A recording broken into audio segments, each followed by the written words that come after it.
Cindy worked in leadership development and strategic planning for the Tribune Company in Chicago. I think we all know that newspaper. And from 2005 to 2014, she worked in the government of Iowa on service delivery in over 20 state agencies in the executive branch. Cindy defeated David Young in the 3rd Congressional District and became one of the first women from Iowa to be elected to the House of Representatives. Cindy currently serves on the Agricultural Committee and the House Committee on Financial Services. So please extend a warm welcome to our representative, Cindy Axne.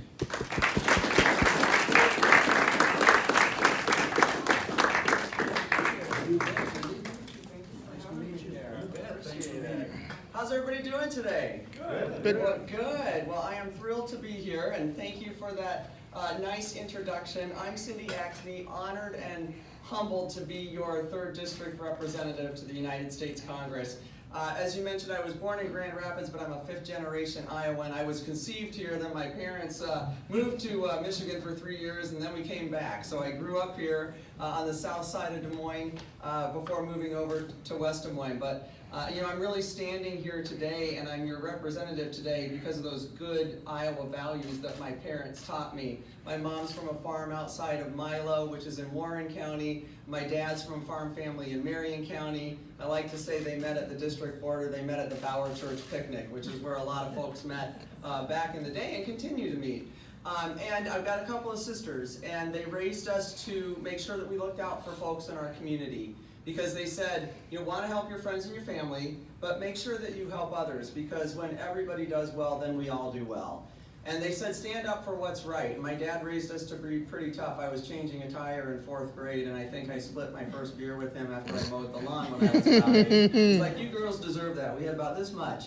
And he said, you always have to stand up for what's right. And there's a lot of people in this world who don't have the opportunities that you do. So even when it's difficult, make sure you stand up and help those in need, and do as well as you can by your community. And so that's what drove me to run for this. It's why I worked so hard for all-day kindergarten in West Des Moines, one of our biggest school districts, when I found out that you had to win a lottery to get all-day kindergarten, and that just didn't sit right for me. That was probably one of my first forays into working with our community to improve the lives of the people that lived around me and to help our children do better.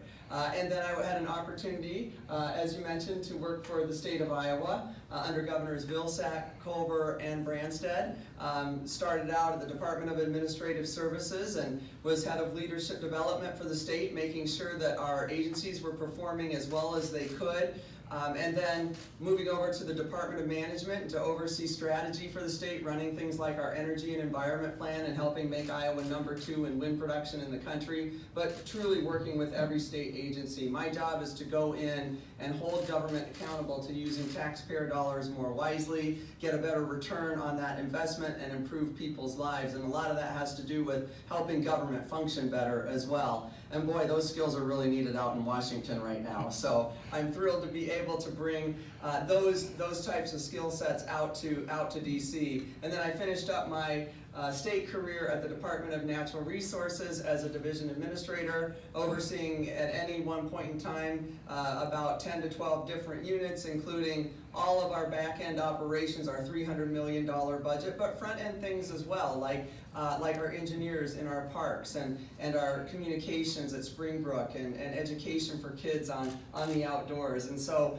I'm thrilled to be able to bring that background in understanding how government works out to Congress, because it's sure easy to put policy in place, but without the right structures and resources to support it, and Charlie knows this very well, you don't get to those intended outcomes that you're trying to achieve to improve our economy, to help people have opportunity, to create access to capital for small businesses, to make sure we all have good health care.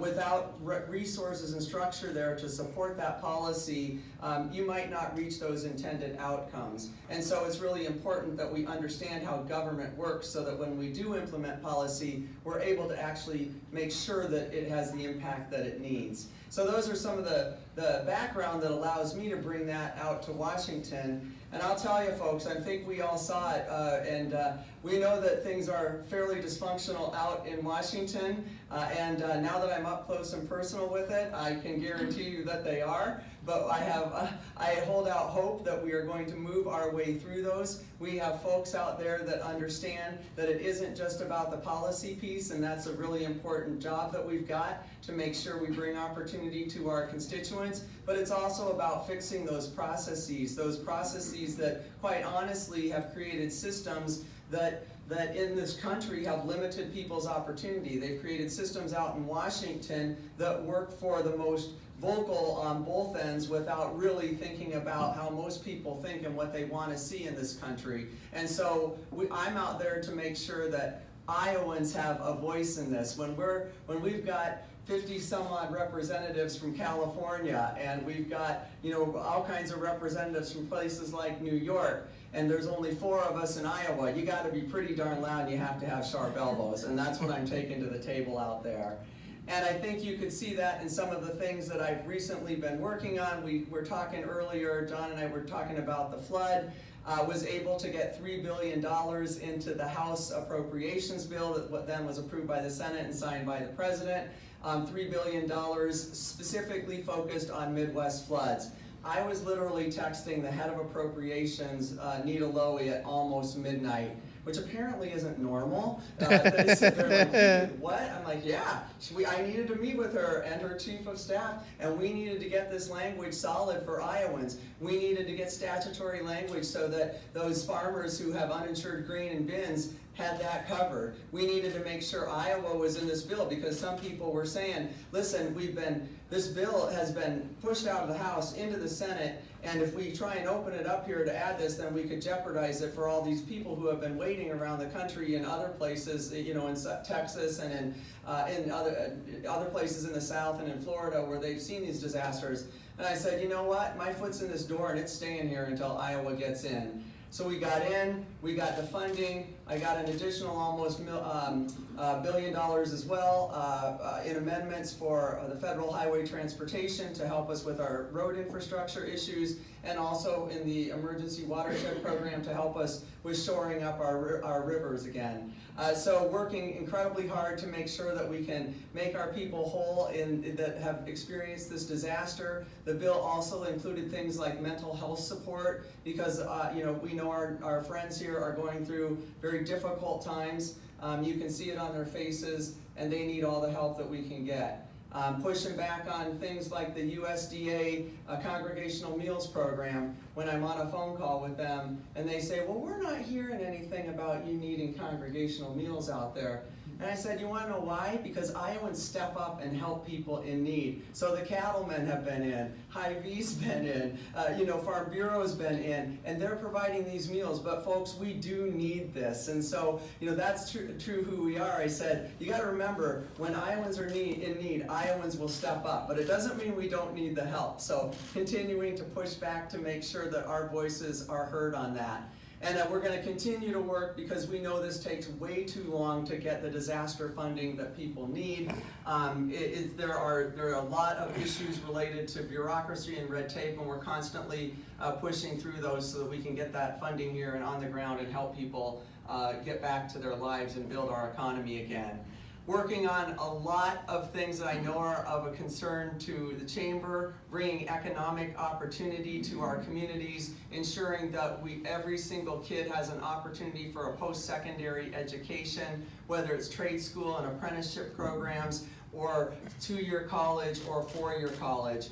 And whatever it takes and whatever those kids need, and adults who are going back to learn as well, to give them opportunity. So when I finish kind of going over this, I'll tell you some of the very specific things that we're working on. But to say that that's a priority. Working on healthcare to make sure every single person in our district has quality, affordable healthcare, and that they can afford their prescription drugs. I took a 13-county rural healthcare tour, and the stories that I've heard are just, we're at a crisis. We're at a crisis when it comes to rural healthcare in this country. And we've got to make sure that those folks have access to affordable quality care. When people have to drive 50 miles to take their child to see a doctor, and that means they need to take the day off work, and they can't afford to because they're paid hourly, and they might, they're going to get docked their pay, but they could lose their job. we've got to give them opportunity to be able to take their child in for a well visit and not lose pay for the day. We've got to make sure that within their community they can get the services that they need. One of the most recent things I just passed and just got marked up in Ways and Means Committee this week, so it will be, we'll be voting on it, and I feel very confident it's going to get passed, and I know that the president's behind it as well, is a rural health care bill that ensures that we don't have to have physicians or non-physician practitioners on site in rural health care clinics or critical access hospitals for outpatient therapeutic services. So essentially all kinds of lab work, just a lot of the general things that you would go in to see a doctor for. There's law that says a physician has to be on site for a nurse practitioner to maybe deliver that. Well, that might be a little bit easier for urban areas to accommodate because they have more physicians on site. That's tough for our rural areas. And so this pushes that back and eliminates that and continues to say we don't need to have that physician on site. We just need to be able to deliver those services by qualified people. And so we know we're facing staff shortages in our rural communities, and this will absolutely help with this. We also just passed 3 prescription drug program policies to reduce the cost of prescription drugs.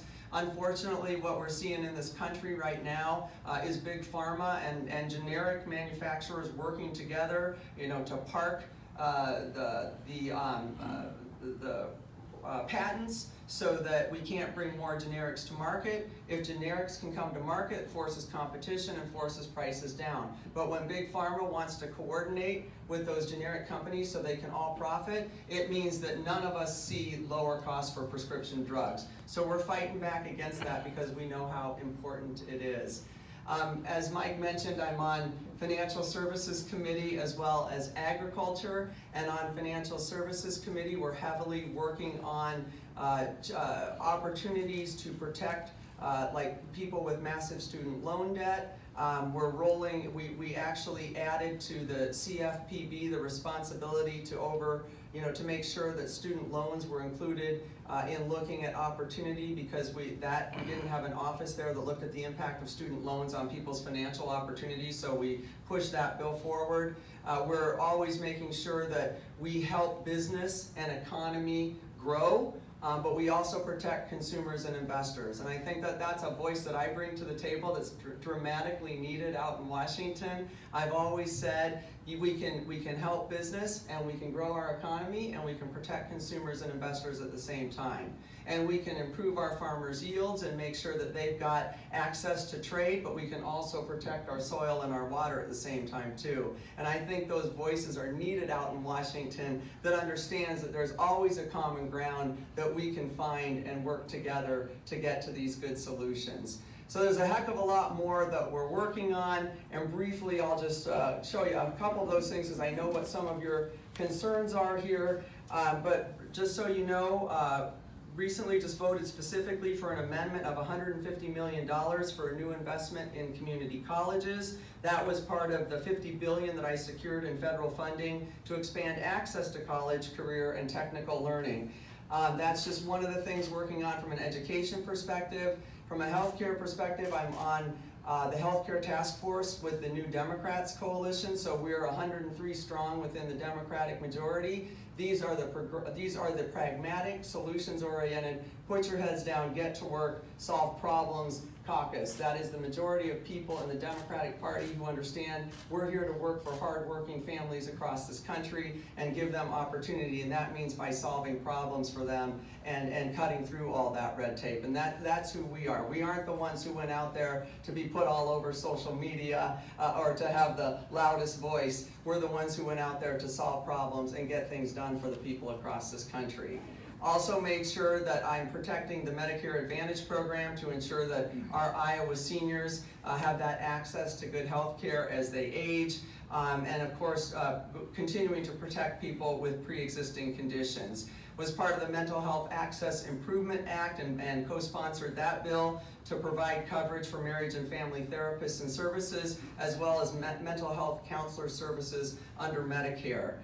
So other things related to jobs, I'm on the Rural Broadband Task Force. The whip appointed me to that task force. I just had my second meeting a couple days ago. We are bound and determined to make sure that every single person in this country has access to the internet. We can't compete if we don't. This is electrification of today, and we need to make sure that folks in Iowa can participate in today's economy. So I'm working hard to make that happen. I'm already starting those discussions. It's going to take a lot of coordination between federal, state, and private business as well, so that we can make that happen. So Charlie, expect we'll probably need to start talking about that. But you know, it's again one of those other areas where we've got pockets of money dedicated in the USDA, in the Farm Bill, in, you know, within healthcare programs at a state level. But we've got all this money, but we're not coordinating any of it to actually make this happen. And so that's our first attempt, is to pull all this together. And we've got groups that are working on mapping where do we need this across the country, what are those specific needs, how do they vary by different counties, how do we coordinate all that money, how do we work those programs together. So it's a big project, but we deserve it, Iowans deserve it, and I'm gonna make sure that we get broadband out here to every corner of Iowa. And the other thing that recently we've been working on, and you may have seen this, we are passing our appropriations bills, so we're actively funding our government to make sure that we don't go into another government shutdown. So we're ensuring that we're passing all of our appropriations bills out of the House as quickly as we can. We focused a lot on that these past couple of weeks, so that the Senate then has time to pick those up, figure out what they're going to mark up, and see how they're going to address it, so that we've got time to negotiate things, and we don't go into fall, which then goes right into the holidays, and we start running out of time and leaving the good people in this country without a budget for next year. Because if we do that, that means another government shutdown, and we cannot have another government shutdown. So we are actively working on making sure that we're putting that budget in place and allowing that time for the Senate to be able to work on that. So I just want to let you know, I'm here because I'm working hard for Iowans. I'm willing to work with any person. I've said this all along. I don't care if you're Republican, Democrat, Independent. You know, we're all in this together, and we've got to make sure that we fix problems in this country. And I hope you maybe saw a recent article showing that I am the most accessible and pretty much hardest working freshman congressperson out there. And I might go say the entire Congress, because the freshmen are doing more than most of Congresses in general, because we know we got to be out there. We got to talk to the folks that got us into office and listen to them. So I have held more public town halls than any other freshman member in Congress. And I'm thrilled that that's being recognized by data. So glad that that was caught and put out there. And I'm here to work for you. And my team is here to work for you as well. And I just want to do a quick shout out while they're all here. We've got Katie Patchett in the checkered dress over there. She's my district director. And so Katie's the second in charge on our team, whether it's in Washington or in Iowa. And she makes sure that we are working for the people here in this state. I encourage you to get to know Katie, as she is our voice for me and for our team in Washington when we're working on legislation. We've got John Riemenschneider right here, veteran caseworker who works on a lot of our key issues in multiple areas, so get to know John. And we are thrilled to bring Kyle on board. It took us a little bit to get a Council Bluffs person. We had a couple of hires. We can't pay a heck of a lot in some of these jobs, so it was tough to find a good qualified person, but Kyle is already moving mountains and addressing issues, and so get to know Kyle because he is your key contact in this area, and we've got a great team. We're addressing thousands of emails, calls, and mails as we speak. We've closed hundreds of constituency casework. So even while I'm out in DC working on this policy, you know, they're on the ground making sure that your families are getting what they need, whether it's you know, a visa for work, or whether it's some bureaucratic red tape that needs to be cut through to get your veterans benefits, or some of the, you know, health care related to Medicaid or Medicare if that's an issue. So we're here to help you, we're here to serve. my job, and I say this to everybody, is to represent the people in this district. And I truly believe that if every representative went out there with that philosophy, as opposed to promoting ideologic ideas on either side, that we would get a heck of a lot done. And so I'm here to take your issues to Washington, to be your voice, to give you and your families and your community opportunity, and I'm just grateful to have that, and thank you so much, and I hope I fulfill everything that you need from me over the next couple of years. Thank you.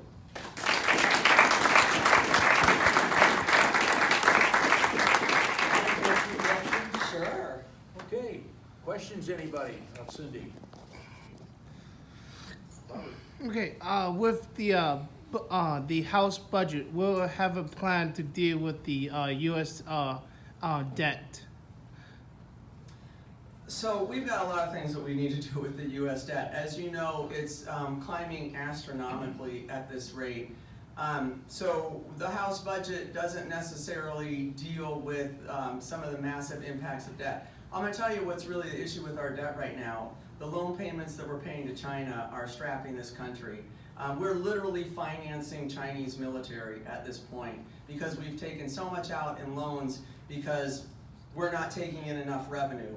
Unfortunately, we passed a tax bill that gives cuts to the wealthiest of wealthiest in this country, as well as top corporations who have massive profitability. They're not paying their fair share. I believe that we should always make sure that hardworking Iowans and Americans across this country have a good tax rate. I was glad to see some of the good stuff in there for small businesses, but that also depends on how you're categorized, because some small businesses didn't see that good offset. But we've got to make sure that folks are paying their fair share. And so that's one thing that we have to do, is address the tax bill from the perspective of the corporate tax rate, to make sure that they're paying their fair share. Because when companies, large companies who are reaping massive profits aren't contributing to the system but are benefiting from all of our infrastructure, from our workers, then they need to pay in just like all of us do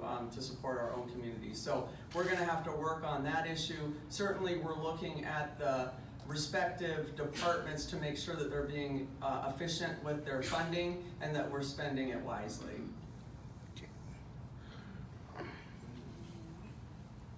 Anybody else? I'm trying to think of a follow-up question. Did the Democrat Party has a tax bill in mind? Well, we're not working on a tax bill at this point. Okay, that's the only follow-up question I can think of. So, is that it? Yes, it's a quiet crowd, Cindy. Okay, everybody's just hungry. I get it. All right, well, I'm here to answer any questions as we have lunch as well, so thank you. Super. All right.